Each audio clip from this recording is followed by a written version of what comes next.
Good morning mga katropa. Ito, day 7 tayo.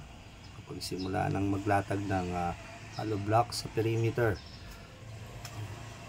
Itong napormahan din na column ay nabuhusan na din yung initial height. Sa bandang likod naman, may taas na din ang hollow blocks. Then yung nabuhusan na din kagaya ng isa, yung dalawang column sa likod. Diyan na. Kakabuhos lang yan.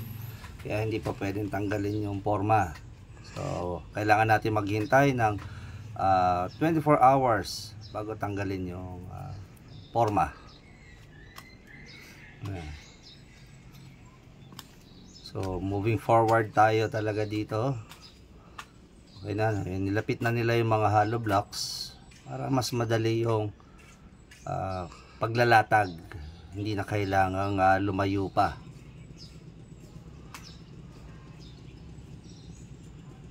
Ito mga katropa ang ating project. Yan. Buti na lang medyo maganda ang panahon, pero sa hapon umuulan pa rin.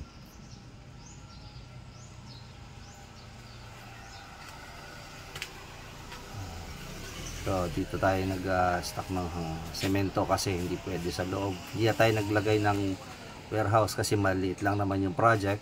So, buti na lang maganda yung security dito sa subdivision. Pero yung ating mga graba na ginagamit, 3/4 na size ng graba. Yan ang ating day 7 mga katropa. And don't forget to like, subscribe, click the bell button, and don't forget mag-comment din kayo sa baba. Bye!